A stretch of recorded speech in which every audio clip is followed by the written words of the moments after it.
Imagine if electrical power suddenly went out for millions of people, and not just for hours, but for months, maybe even years, throwing our world into chaos, crippling everything from communication to food and water distribution.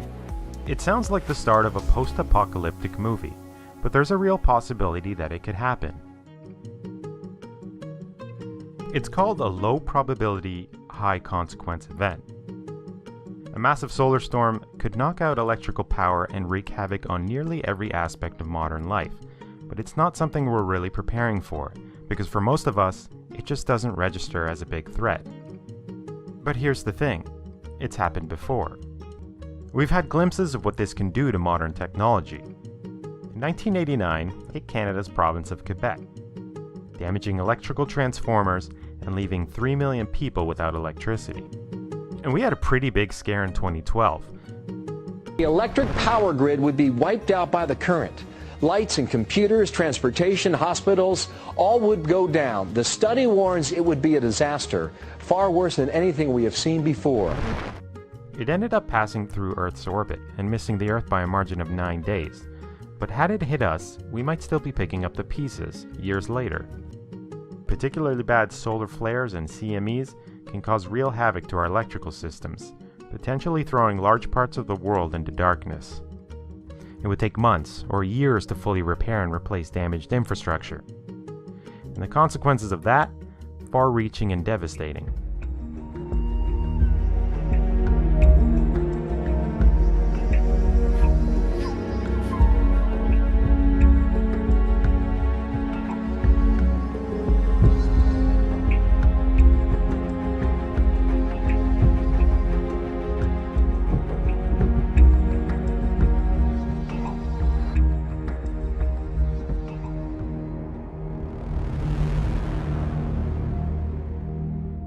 When you talk about geomagnetics, the measurement, the unit of measure, if you will, is called a kp. We hover normally at around 2-3 kp. You know, when there's a geomagnetic storm, so when the kp hits 8, 9, there are huge physical effects, psychological effects, emotional effects. It's very well-established science now. But what we don't know is that when the magnetic field of the planet drops to 0, it's the same effects. Heart attacks, suicides, strokes, psychotic breakdowns, right? These type of things are now becoming very, very well known, to the point of, like I said, I've had friends, got quite a few friends in the medical industry talking about being in the hospitals and they're being flooded with heart patients. And the doctors are like, we don't even know what to do. Like, there's this many people are coming in with myocardial infractions, heart attacks, coming in with arrhythmia, where all of a sudden their hearts are just pounding, et cetera, et cetera. This is geomagnetic. We can't deny it.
El pasado mes de marzo, una serie de apagones masivos provocaron el caos en Venezuela, dejando a toda su población sin luz durante varios días. Los fallos eléctricos, los más grandes hasta ahora en la historia del país, afectaron especialmente a hospitales, clínicas y medios de transporte, y ocasionaron saqueos y graves problemas en el abastecimiento de agua. Aunque la Corporación Eléctrica Nacional atribuyó el caos a una total falta de mantenimiento de los sistemas, el gobierno de Maduro apuntó directamente a un sabotaje estadounidense destinado a empeorar la situación del país, inmerso ya en una crisis política, económica y social. Una acusación sin pruebas, basada sin embargo en la existencia real de armas devastadoras, capaces de inutilizar todo tipo de infraestructuras y de conducir a un país al desastre. El pasado 26 de marzo, Donald Trump firmó un decreto que ordena a las agencias federales identificar las amenazas planteadas por impulsos electromagnéticos en infraestructuras críticas estadounidenses. Sin embargo, pocos analistas se atreven a aventurar qué clase de armamento podrían estar utilizando ya los militares de los países más avanzados. Los expertos definen estos dispositivos como armas silenciosas para guerras ocultas. Lo que pasa es que es muy difícil atribuir la atribución de este tipo de ataques, tremendamente difícil, precisamente porque estamos hablando de esta guerra invisible, esta guerra que se nos escapa, de la que no somos conscientes, incruenta, pero que puede llegar a destruir completamente un país. Es que algunos pudieron ser simplemente sabotajes, incendios, corte de cables, otros pudieron ser hackeos, es decir, ciberataques, pero también algunos pudieron ser pura guerra electrónica, guerra electromagnética, para mediante sistemas electromagnéticos anular, poner fuera de combate, por así decirlo, todos los sistemas eléctricos. Esto lo hizo Estados Unidos lanzando bombas de grafito en la primera guerra del Golfo contra Irak, que consiguió anular durante bastante tiempo, ni más ni menos, que el 85% del todo suministro eléctrico iraquí. Pero es que posteriormente, en 1999, en el marco de la guerra de Kosovo, atacando Serbia, consiguió anular al 70% de todo el sistema eléctrico serbio con bombas de grafito. Estamos hablando de que si tú acabas con el sistema eléctrico, y más hoy en día, de un país, has acabado. Suministro de agua, suministro de gas, suministro de, por supuesto, de electricidad, lo primero, pero es que has acabado prácticamente con el país. Inmediatamente la población se sublevaría contra los gobernantes y habrías creado el caos absoluto. Porque además es una cosa muy curiosa, porque como todas estas armas se consideran armas no letales, porque no son cruentas, no generan sangre, por así decirlo, resulta que no están reguladas por ningún convenio de ninguna naturaleza. Entonces, claro, son armas que dices, algunos le llaman la soft bomb, la bomba suave, ¿no? Porque claro, parece como que no causa ningún efecto, no nos damos cuenta, no nos apercibimos de ello. Y como vemos, tiene una capacidad verdaderamente terrible. O sea, su poder es verdaderamente gigantesco.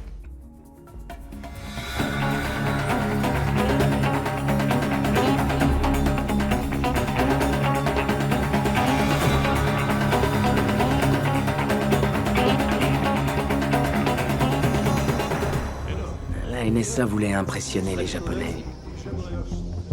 Ils étaient moins enthousiastes quand ils ont su qu'on voulait qu'ils nous aident à espionner la population japonaise.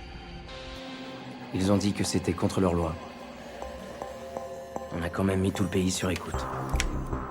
Et on ne s'est pas arrêté là car, lorsqu'on a réussi à contrôler leur système de communication, on a commencé à chercher leurs infrastructures matérielles. On a introduit des programmes dormants dans leurs centrales électriques, barrages, hôpitaux. Le but étant que, si jamais un jour le Japon n'était plus un allié, ce serait la noirceur totale. Et il n'y avait pas que le Japon. On cachait des programmes malveillants au Mexique, en Allemagne, au Brésil, en Autriche. La Chine, je peux comprendre, ou la Russie, l'Iran, le Venezuela peut-être, mais l'Autriche ?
Die große Gefahr ist, dass es nicht nur eine Gefahr gibt. Also das heißt, es gibt einerseits naturgegebene Gefahren bei Hochwasser, infolge von Stürmen, also all das, was wir eigentlich nicht beeinflussen können. Es geht aber eben auch weiter bis zu Themen, die wir quasi hausgemacht auf die Tagesordnung gebracht haben. Nicht die Energiewende an sich, aber die Art, wie wir die Energiewende betreiben beispielsweise, die nach vielen Expertenmeinungen einfach die Gefahren wesentlich erhöht haben. Braunkohlekraftwerke, die haben eine jährliche Laufzeit von etwa 7.000 Stunden. Im Kernkraftbereich sind wir bei 8.000 Stunden. Im Prinzip sind die immer da, wenn wir sie brauchen. Das sieht bei Sonne und Wind natürlich anders aus, weil wir darauf angewiesen sind, dass die Sonne scheint und dass der Wind weht. Das heißt, wir haben ungefähr bei Solar 1.000 Stunden im Jahr und bei Windkraft 2.000 Stunden im Jahr. Das heißt, ein Bruchteil davon. Und das natürlich aber auch im Jahreszyklus sehr unterschiedlich. Und das macht im Prinzip übers Jahr gesehen sehr, sehr große Schwankungen aus, die wir kaum beherrscht bekommen.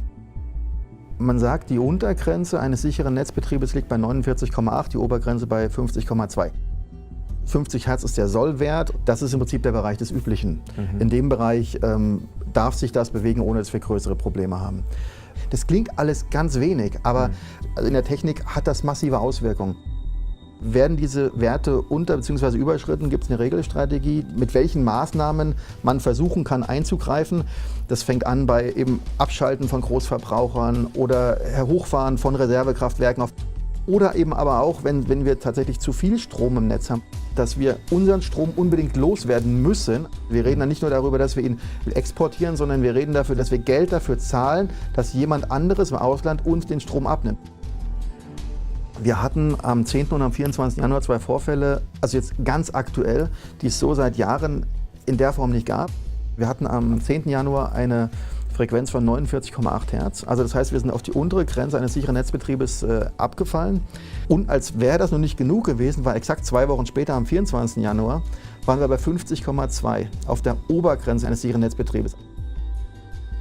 Strom und Telekommunikation, also einschließlich Internet, sind heute die Lebensadern unserer Gesellschaft. Ja. Wenn man sich dann anschaut, welche unserer Systeme wie notstromversorgt sind, für welche Dauer, heißt es, nach und nach fällt uns die komplette Infrastruktur aus. Wir haben vielleicht für einen Tag Vorräte und am zweiten Tag bricht in den Städten der Hunger aus. Das sieht vielleicht auf dem Land auch noch mal ein bisschen anders aus, aber zumindest in den Städten, die gewöhnt sind, dass an jeder Ecke irgendwo ein Laden ist, der immer offen hat. Also es gibt viele Faktoren, wir haben vorhin einige angesprochen, die zu einem Blackout führen können, die jeder für sich das Potenzial haben, so zu eskalieren, dass wir eben auch mal die Grenze eines sicheren Netzbetriebes in die eine oder andere Richtung überschreiten können und das nicht mal eingefangen kriegen. Wir reden über Phänomene, die in der Natur einfach immer wieder vorkommen, gerade beim Thema Sonnensturm, alle 100 Jahre. Jetzt ist der letzte große überfällig seit 1859. Damals war es nur das Telegrafennetz betroffen. Wir wüssten gar nicht, was heute alles passieren würde. Also wir haben heute einen Grad von Abhängigkeit. Es darf uns nicht passieren. Und gleichzeitig sagen aber immer mehr Experten, also es ist nicht mehr die Frage, ob ein Blackout kommt, sondern wann er eintrifft.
In my opinion, Trump's bombastic Twitter threats constitute a serious escalation of military tensions in the Middle East, which could easily lead to a major regional war or even a world war. The United States has never forgiven Iran for overthrowing its puppet, the Shah of Iran, in 1979, and replacing it with an Islamic Democratic Republic and an independent foreign policy and an independent economy. The United States clearly cannot tolerate this, and for years they have been trying to undermine the Iranian government with economic sanctions, with terrorist activities, and it's not as if the United States has clean hands. It has already and once overthrown the government of Iran in 1953, the government of Mr. Mossadegh, which threatened to nationalize the Iranian oil. However, the United States, let's face it, is a rogue state. It has changed regimes in over 80 countries. One cannot rely on anything they say or any documents or treaties they sign. What really should scare people around the world is the fact that the United States has just moved a fleet into the Middle East and is threatening Iran with military force. People who know history know that before the United States enters into an attack on some country, they create some pretext. It makes us extremely worried in the peace movement that the United States is looking for a pretext in order to make war. And let's hope that this is just hot air and they don't actually go through with it, but it's pretty scary.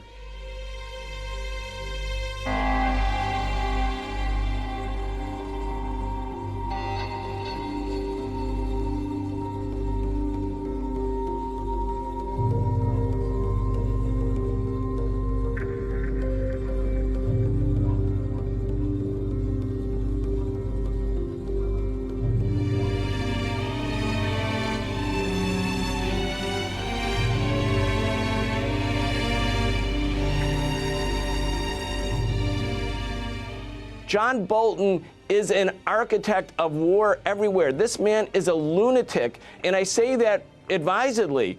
I mean, right now, what they're doing is pushing for a new confrontation with Iran, a country of 90 million people, a country that has formidable military forces. The policymakers in Washington, like Bolton, like Pompeo, and including the Democratic Party, who are sort of the tail to their kite now, they're working under this agreement that America may be an empire in decline, but by applying maximum pressure on all of its so-called enemies or adversaries, it will get them to crumble. When you look at what's going on in China, in Venezuela, now against Iran, we have a maximum pressure strategy. And I think what they have behind them is this concept. We are the greatest military power in the world. We may no longer be the greatest economic power, but this power we can assert and exert. It doesn't work, but there's no consequences. These people act with impunity over and over again. Why aren't any of them in jail? They're not even fired. They're actually going around making speeches and making lots of money. In spite of the fact that they had Iraq, Libya, so many other failed policies that killed literally hundreds of thousands or perhaps millions of people. Absolute impunity. That's why it keeps happening.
Why did Saudi Arabia, coupled with Israel, push so hard for Trump to walk away from the Iran nuclear deal, although everyone admits that Iran was not in violation, was in fact in complete compliance with that deal.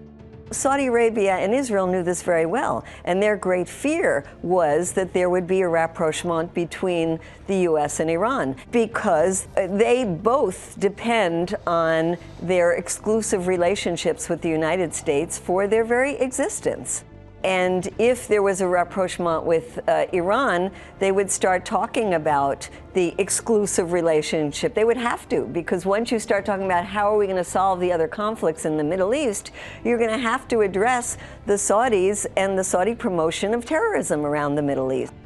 Every time I hear Mike Pompeo or John Bolton talk about Iran is the #1 exporter of terrorism, I just, want to say full stop. Wrong, incorrect, lie, misinformation. Iran has always been afraid of and fighting against Sunni extremism, and has been fighting the Taliban long before the U.S. was even fighting the Taliban. So there is a push emanating from Netanyahu in Israel, as well as Saudi Arabia, for a war with Iran. Why?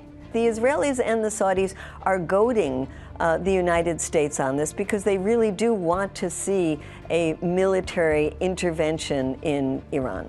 Israelis see Iran as their mortal enemy. Netanyahu really uses Iran as a smokescreen for what the Israelis are doing in Palestine. Yeah. So it is a way to just try to keep deflecting and saying, don't look at Gaza, don't look at the West Bank, don't look at what we're doing. To what extent do you think that the demonization of Iran is a kind of feint to deflect attention from our own failures within the Middle East in the last 18 years of warfare? If you keep this boogeyman there, that the problem is Iran, Iran, Iran, that can be an excuse for why we haven't in almost 2 decades been able to defeat the, quote, ragtag Taliban, because Iran is there helping them.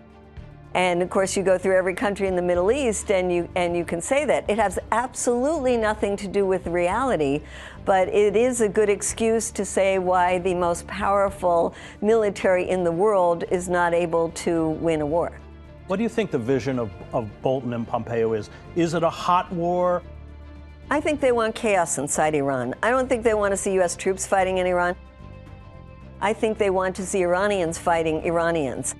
And I think the Israelis and the Saudis would love to see a strong nation of 80 million people divided into a nation where they're killing each other. I worry that there will be some incident that happens in Yemen, in Syria, somewhere else, that will give the Israelis or the Saudis what they need to push the U.S. to do bombing inside Iran. And that is what worries me, because I think that could be the beginning of this effort to create the chaos inside.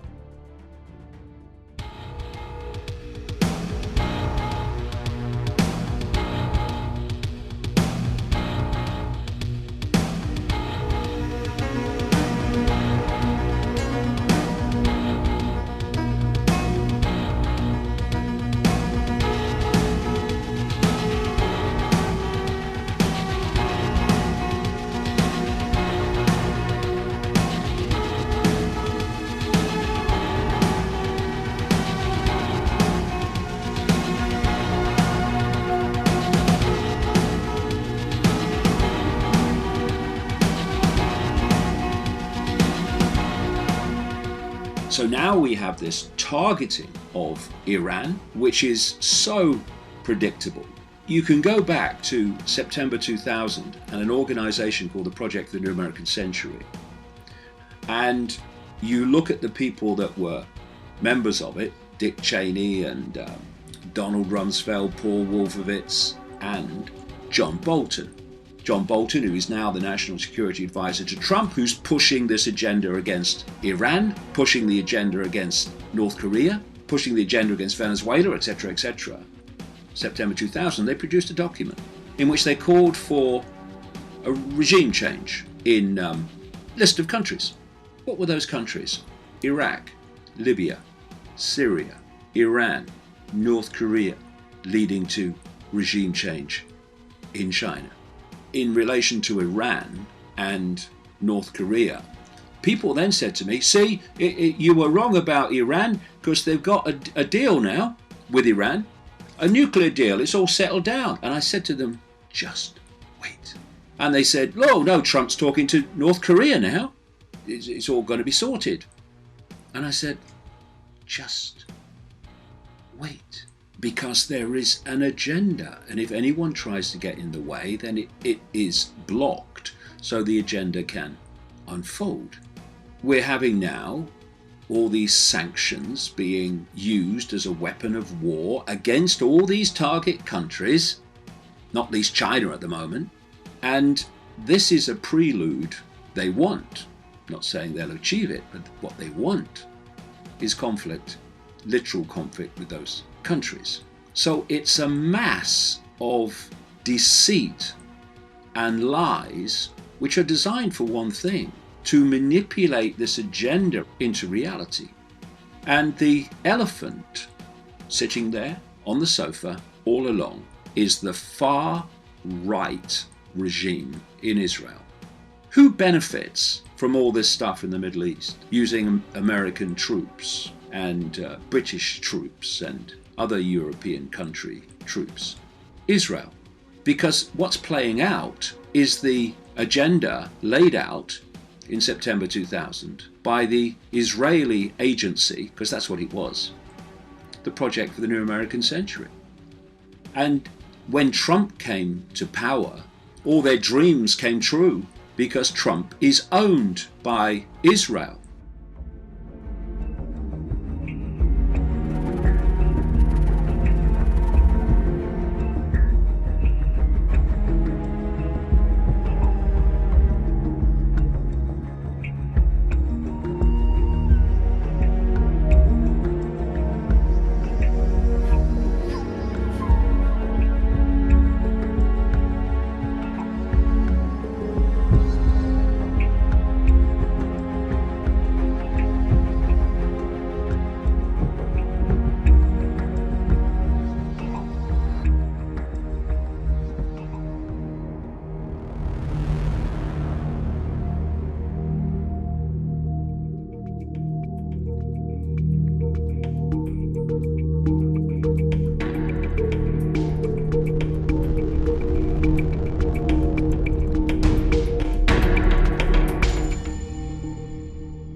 Hablamos del Club de Bilderberg. Van a asistir 130 participantes de 23 países. Una cumbre a puertas cerradas entre los principales políticos, líderes del mundo, empresarios, dueños de grandes medios de comunicación, personas que toman decisiones, que miran el orden mundial, que buscan también más poder. Se enmarca dentro de un secretismo y un misterio completo. No se conocen en detalles los temas, solamente se conocen los principales tópicos de forma general. Todos dicen, aquí hay algo extraño, aquí hay sombra, no podemos saber. Es una influencia que intentan ejercer los más poderosos dentro del orden mundial.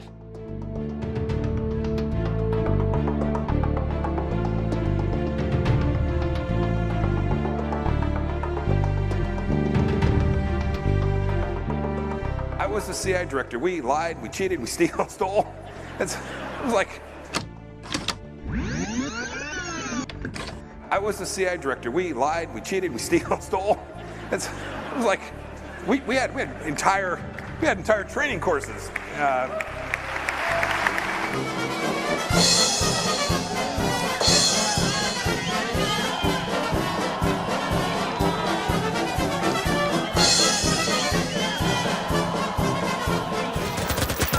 En una serie en la que hacía el papel de presidente de Ucrania, el cómico Zelensky disparaba contra los miembros del Parlamento.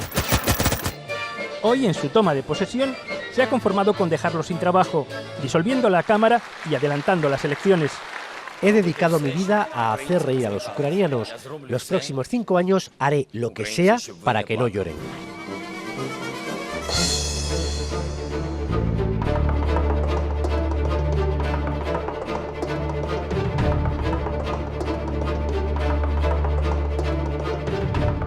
I will shortly leave the job.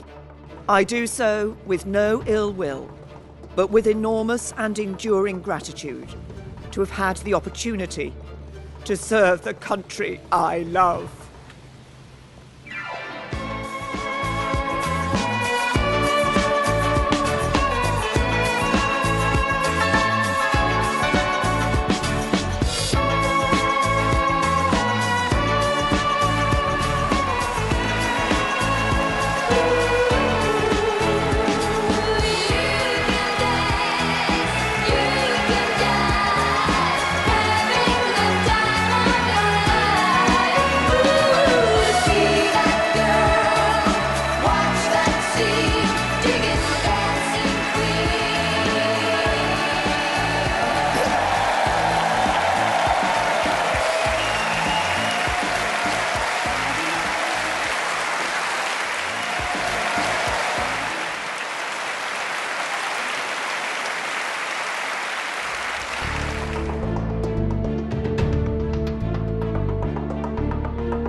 Christian Barnard hat die erste bekannt gewordene Herztransplantation vorgenommen. Mit dem Ergebnis, dass dieser Mann nur 17 Tage gelebt hat.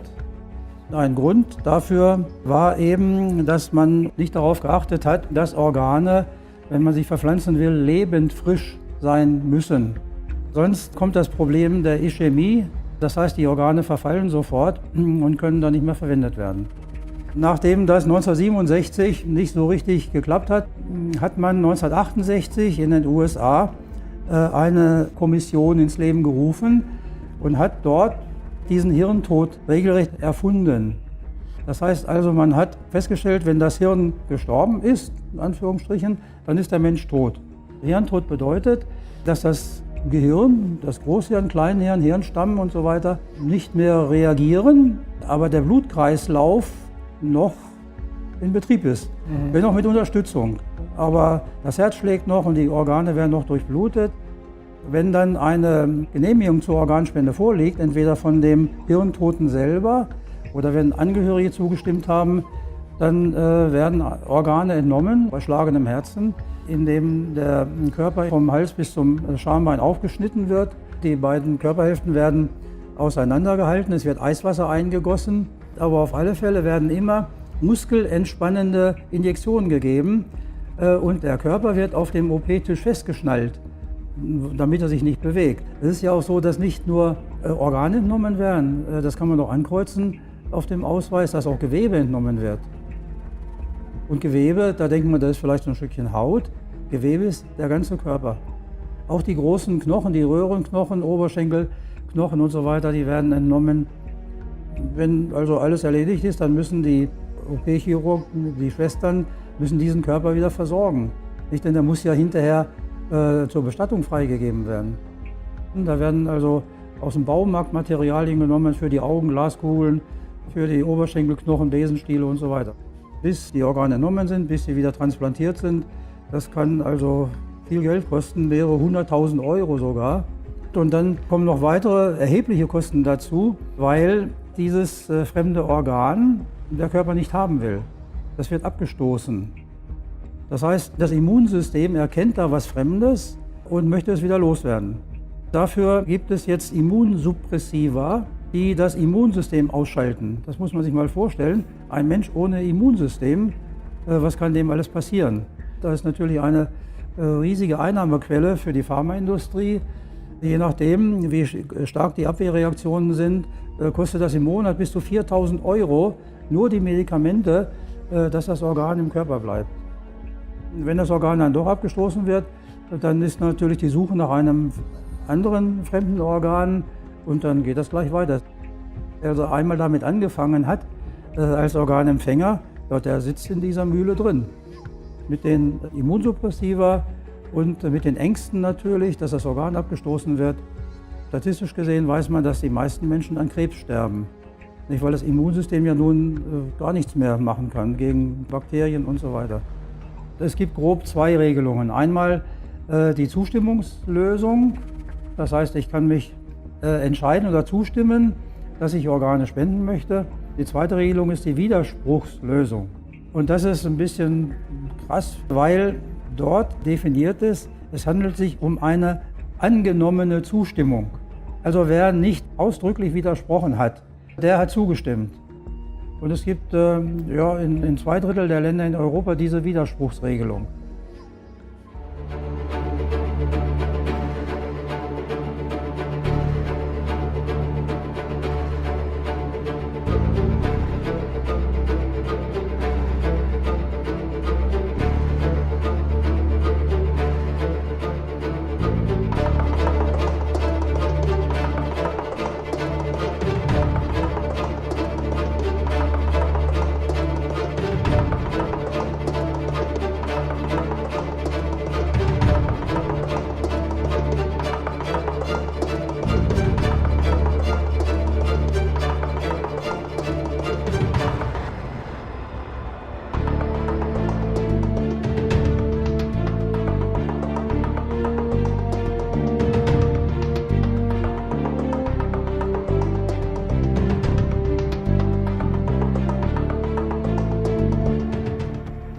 Lucrative financial outcomes can be a factor in determining a brain death diagnosis. And many patients declared brain dead are perfect candidates for organ harvesting, a procedure that financially benefits the medical community. In 1985, after a series of seizures, Jenny fell into a coma and was declared brain dead. Her husband refused organ harvesting for Jenny, and she woke up 3 weeks later. They took me to the hospital. I was unable to move, to speak, to open my eyes, but I was fully conscious and aware of what was going on around me. I had awake times and asleep times. And when I was awake, I understood everything that was going on. And one of the awake times, I heard multiple footsteps coming into the room. And one male voice saying, this one's a sad case. Young woman, 2 small children at home, her husband is being completely unreasonable. If he would just sign the forms, so many people could benefit from her organs. It was less than a week later I came out of the coma. I believe the physician was deliberately looking to harm me for some sort of benefit as an opportunity to procure organs. You cannot necessarily trust a diagnosis of brain death as being truly dead. One doctor's opinion of brain death is different than another. It's very subjective. You can have almost any definition that you want for brain death. Accepted medical standards can be whatever the doctor says, can be whatever the hospital says. No one should be declared dead until we're as certain as we can possibly be that the soul has separated, that the life is gone.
The white helmets were effectively being accused of running organ trafficking operations. Civilians in specific areas in East Aleppo told me they were paid $2,000 for a dead body, and I think it was upwards between $3,000 and even more if they could get someone who was still alive to the border in order for their organs to be used. And then, of course, children have a much higher value. One woman in particular told me that her husband had been very lightly injured. He'd been taken by the white helmets to the border. He was brought back dead. But she said basically her husband was brought back with the familiar stitching, and as she described it, he was empty. More people started to tell me that if their children were lightly injured in an attack, they would hide them so that literally they wouldn't be taken to hospitals that they believed were being used for organ extraction or for basically forwarding children or victims on with the white helmets to the Turkish border. Doctors at the border would determine their viability for organ and tissue extraction. Why do we always see white helmets only running with children? Why do we never see the parents? Even prior to this, in 2016, there was a report put by the head coroner in Syria to the UN of the fact that there had been 18,000 children abducted for organ theft. So this is an ongoing issue. In Eastern Ghouta, one guy told me there were a series of hangars, and he said that was like an abattoir. He said that's where they extracted the organs. This organization is being financed by the British government, by the US government, by France, by Holland, by Canada, by Qatar.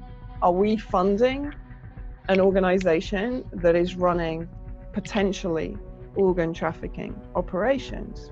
Organ trafficking is not something that is generally done by an individual. It's a highly organized mafia operation.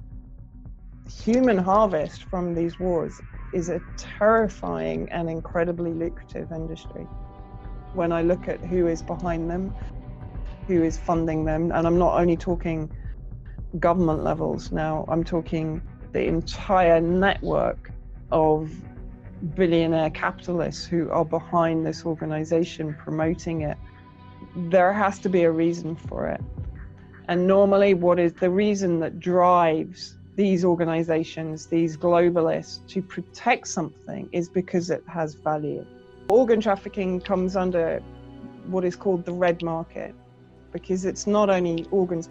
People tend to think it's just kidneys, livers. No, our whole body can be used. So the bone marrow can be taken, blood, tissue, hair. Actually, very little of the body is left.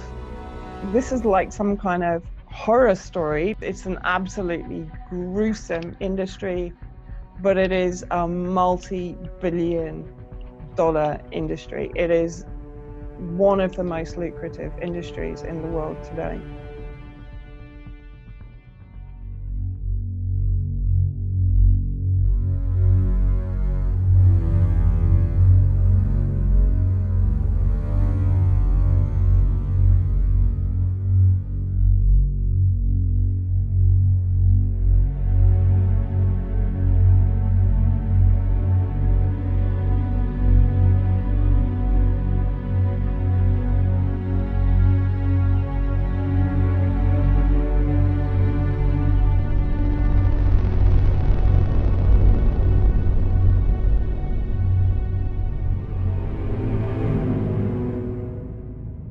What happens when a nation is thrust into a contrived, orchestrated civil war like Syria, or when an earthquake rocks a place like Haiti, or when NATO invades a nation like Libya? Refugees. Millions are displaced.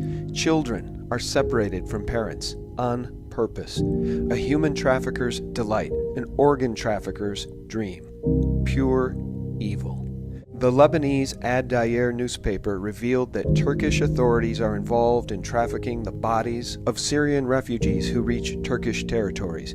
The Turkish authorities transport young Syrian injured who enter their territories to hospitals in cars guarded by Turkish police and intelligence. The injured Syrians have their body organs excised after being anesthetized, and later they are killed, and the numbers are staggering. 18,000 Syrian children have had their organs harvested. Why is this being allowed to continue? Why haven't you heard about it? Why is the mainstream media silent?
Abril 3 del 2019, en pleno vuelo, un objeto en forma de disco sigue a una aeronave, una aproximación peligrosa, convirtiéndose en un riesgo para la navegación de la aeronave, que en estos momentos debe desplazarse a una velocidad entre 700 y 900 kilómetros por hora.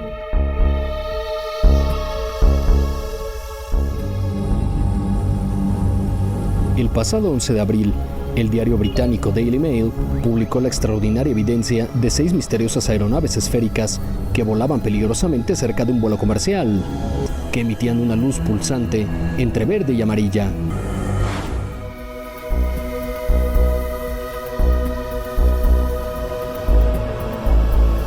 Caramba, interessante, né?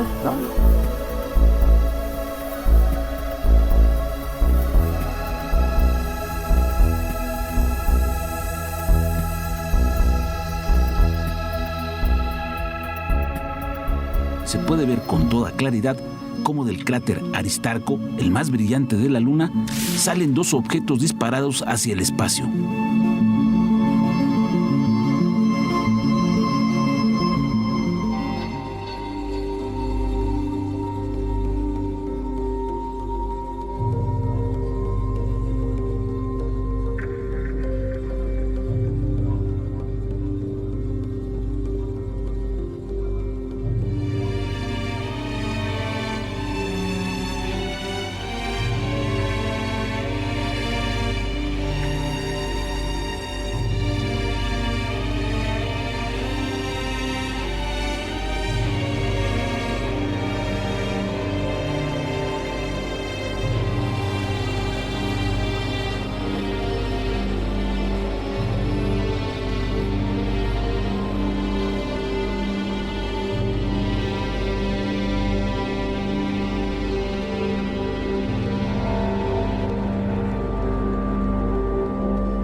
I was a child participant in DARPA's Project Pegasus, which was the U.S. time-space program at the time of the emergence of different forms of time travel in the U.S. defense technical community.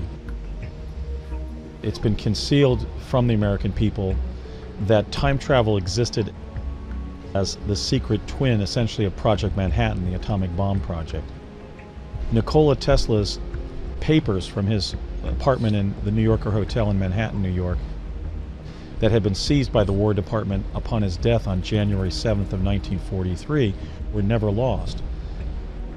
25 years later, by 1968, the U.S. defense community had pioneered Tesla teleportation, which is the capability to open up a vortal tunnel in time-space through which somebody can pass. And by the fall of 1970 had found a way to adjust the time of the arrival of the individual via teleportation, backward or forward in time. So I was brought in to Project Pegasus as a child participant. We were experimentees. They told us that the reason they were having us teleport, beginning extensively in the summer of 1970, which was the summer after our third grade, was that they were testing the mental and physical effects of Tesla teleportation on children, basically from stable, well-provisioned backgrounds. Kind of like the analogy would be to the children of the president and vice president. In the event that they implemented teleportation on a limited basis to move our executive branch officials around the world, they wanted to know what the physical and mental effects on their children would be.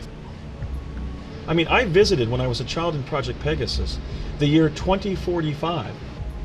And in that 2045, a time that today is only 30 years in the future, Tesla teleportation was so ubiquitous that teleport stations are as commonplace as elevator landings are in our civilization.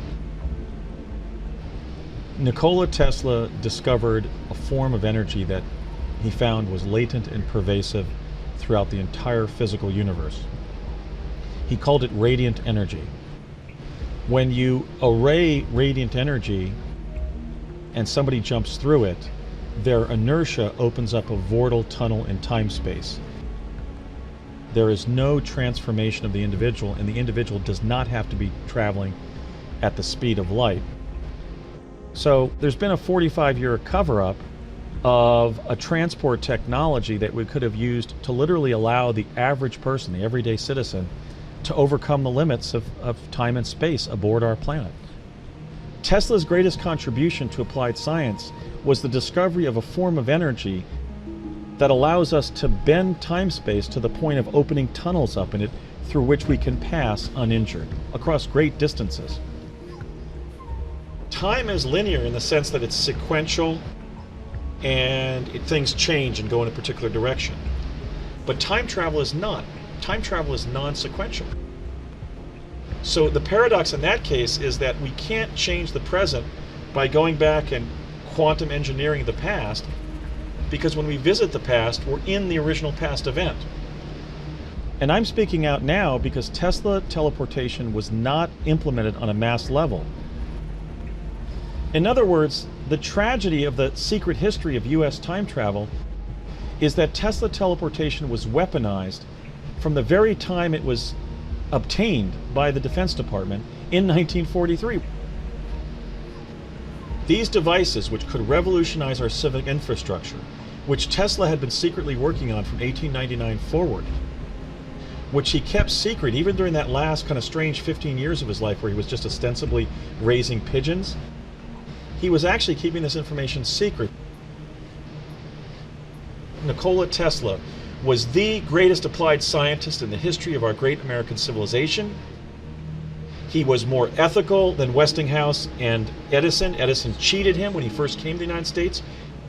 I'm here to tell you that this great Slavic American immigrant inventor does become the principal figure in our human civilization because he invented the technology, the civic infrastructure of the 21st century, and we deserve to be living in the world that our grandfather's generation invented through the genius of people like great heroes like Nikola Tesla.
quantum physics changed our perception of reality over 80 years ago. Surprisingly, this new viewpoint has yet to be incorporated into our current biology model.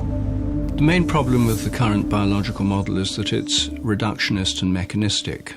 That means, first, it tries to explain everything in terms of little bits, generally molecules, because they're the smallest things in organisms. And secondly, it tries to treat the organism as a machine that works simply in terms of physics and chemistry. As you see, the doctors began to look at how each individual cell works, and they got down to the cellular level. That's all been done for 100 years. Great, we understand it a lot. But we don't understand how the cells talk to each other and how they deal with information. Many cultures of the past have explored the energetic system of the body. Today, researchers theorize that the body does have a field of energy, known as the morphogenic field, or the body field. There's a hierarchy of fields organizing our bodies. There's an overall field, and then there's subsidiary fields, sort of modular fields for arms, legs, and the different organs. It now appears that our bodies are connected to the field, but what is the mechanism for this intercommunication? How can this connection take place? One possible solution? The biophoton. Biophotons are weak emissions of light emanating from the cells of all living things. We know we're sending out information with biophoton emissions because people like Fritz Popp have discovered that we are sending out tiny currents of light. We started to look for these photons. I knew from the beginning on that it must not be very high intensity, but it was clear that one should have these photons at all in a cell. Professor Popp theorizes that these biophoton emissions may be controlling our body's metabolism. Molecules cannot regulate themselves. They have to have a field, more or less. So the photons should be the carrier of the information which is necessary to regulate the metabolism. These biophotons create a dynamic, coherent web of light within our bodies. Our bodies are constantly emitting light in the form of biophotons. Are these biophotons the body's control mechanism? Isn't that the function of our DNA, our genes? Apparently, the control system of the body is not genes or chemistry, but information, which seems to be available in the body field. Is it possible to put new information into the body to affect wellness? That is exactly what a number of researchers are doing. The body appears to be constantly connecting with information within itself and with information in the field. The body is always looking for coherent systems, looking for information interchange between all cells he has, so that every single cell knows what's on. There's a large information system, and some people say that illness is just a lack in the information system, and I suppose they are right. When we make an emotional shift, let's say we go from frustration to joy, those kind of emotional shifts, about 1,400 biochemical changes instantly go off in the body. Now, if you think about the course of one day, all the emotions that we feel, the highs and the lows, you can see that emotions are creating lots and lots of changes in our physiology. So it makes a lot of sense to start paying attention to the emotional diet as well as to the physical diet. Strong negative emotions just degenerate us. Positive emotional states regenerate us. Become simple math. Feel more love, more care, more appreciation, and your health's got a better chance of improving and staying that way. Our thoughts create our body moment by moment. When we think positive thoughts, we release certain chemicals into our body. When we think negative thoughts, we release negative chemicals into our body. And those have a profound effect on how the cells are behaving and how the nutrition is being used. So the most important thing for people to do is to take total responsibility for their health, not to think that it comes from outside themselves or that somebody else can give it to them. And by taking total responsibility, that may mean they have to start with choosing the thoughts that they think, so that they are in a good state of mind.